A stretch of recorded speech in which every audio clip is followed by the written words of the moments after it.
Hola, o meu nome é Besta.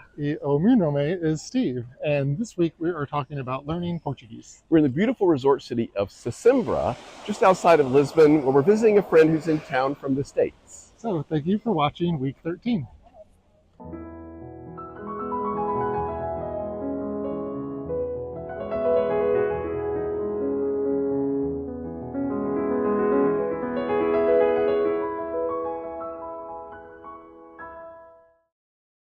So sorry we're really informal this week. We're actually in Sesimbra. As we said, we're visiting with a friend who has this wonderful place on the beach. And the beach is called Praia da California. So, it's a little bit of home, but not really. Actually, it's unlike any beach I've ever been on with all these really cool rocks and cliffs. It's absolutely stunning. It's absolutely beautiful. So we're going to do a video about Sesimbra, so you can watch for that next week. Today we're talking about learning Portuguese, and we hired a tutor because we really wanted to learn this. We really did. And we started, more than a year ago now, on some apps trying to learn that way.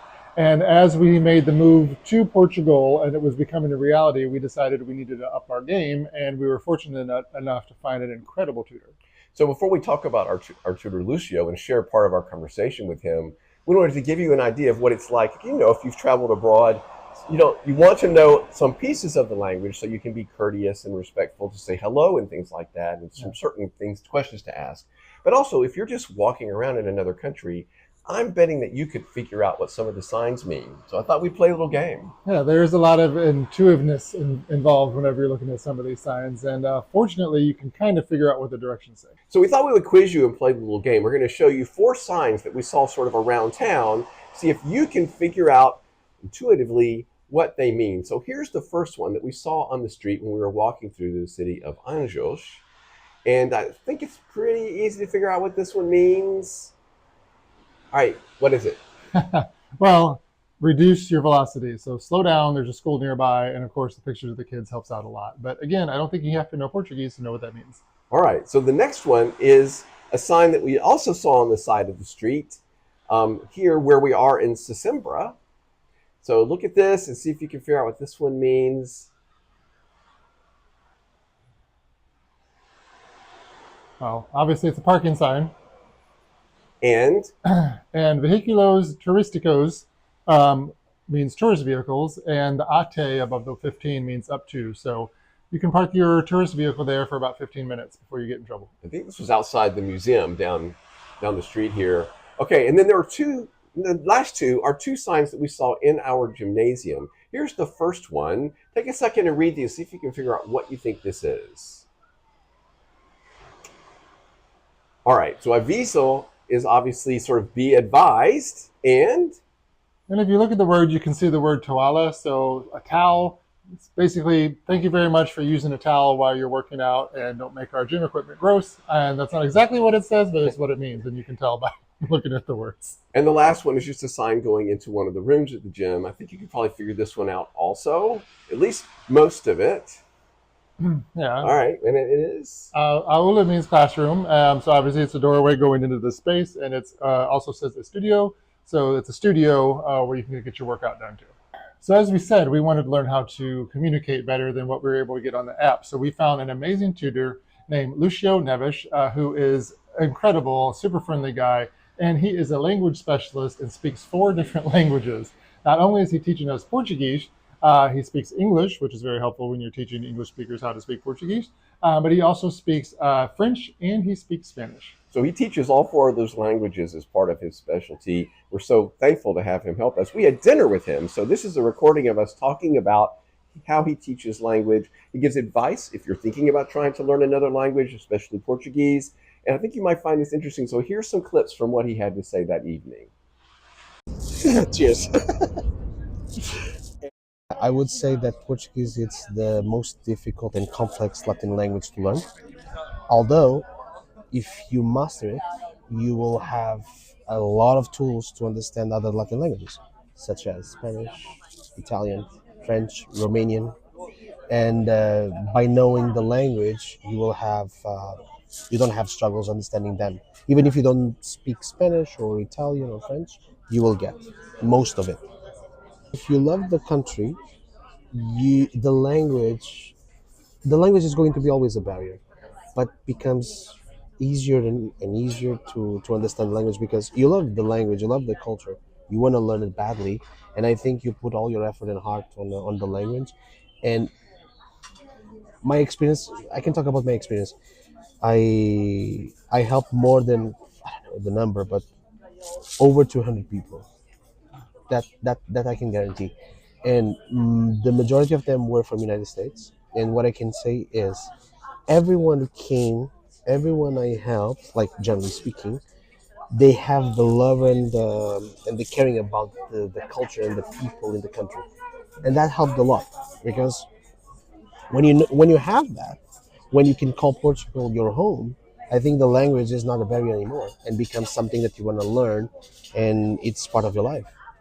I think if you want to learn the language, first of all, you need to come first, spend some time here, see how it is, because the language is not just to learn a grammar or just to learn linguistics.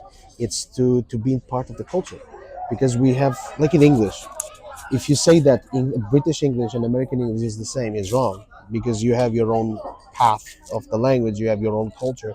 So the thing is, you have to come to Portugal. Even if you know a little bit of Portuguese, that will be great and put on practice. But you will see that is not by just knowing the language. You have to be part of the culture. You have to understand how the language works. How can a daily language, it's different from the ones that we learn on the books. So that is I think that's the key to learn Portuguese by heart, let's say. First of all, we are really welcoming. So if you come to my country, if you come to our country, we want that you feel at home. Basically, is that even if I don't speak your language, I try my best to put you here and put you comfortable, like you were at home. And when we see expats trying, or even if it is, even if it's not clear enough, but at least they are trying, we do our best to help him and help me even more every day if it becomes a routine.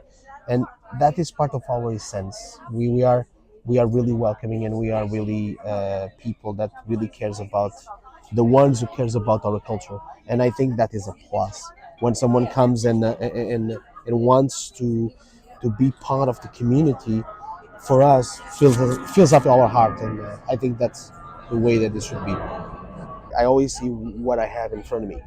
Because, for instance, if you come and say, I'm a completely noob, I don't know a thing, can you help me? Of course, I'm going to say I'm helping you.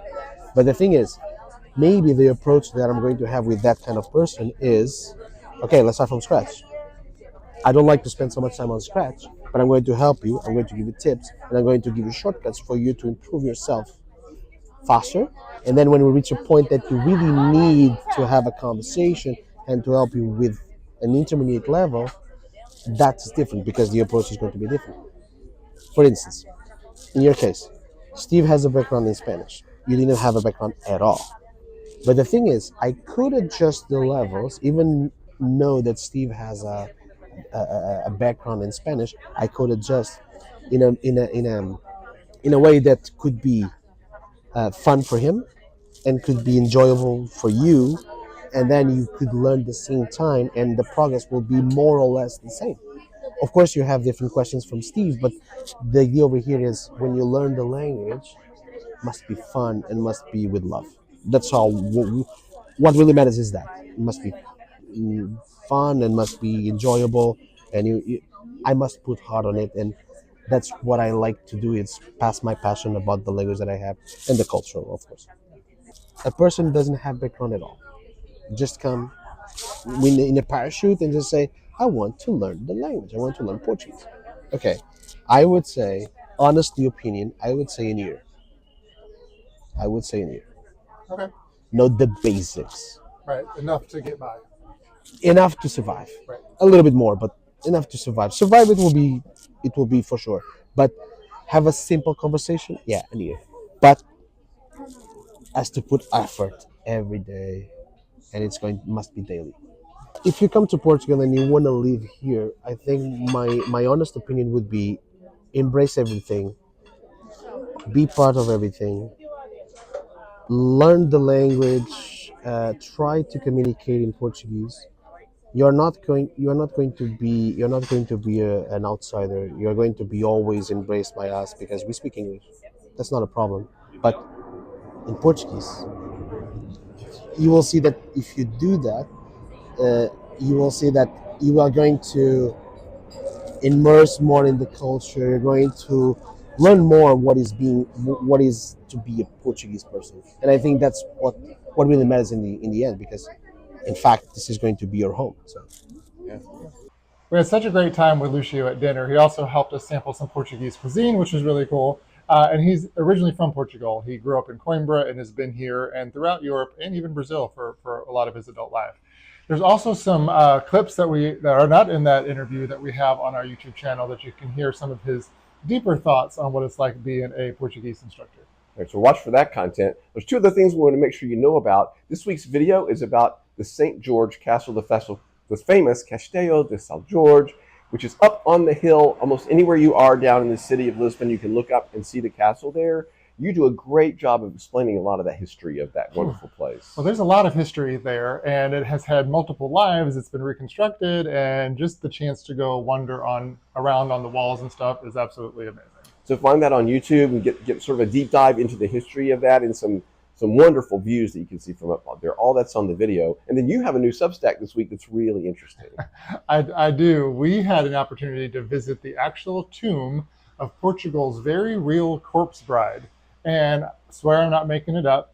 Those of you who are Portuguese know this story, but it's the Romeo and Juliet of Portugal, the story about Inés de Castro and King Pedro and their love affair that has some very dramatic twists and turns.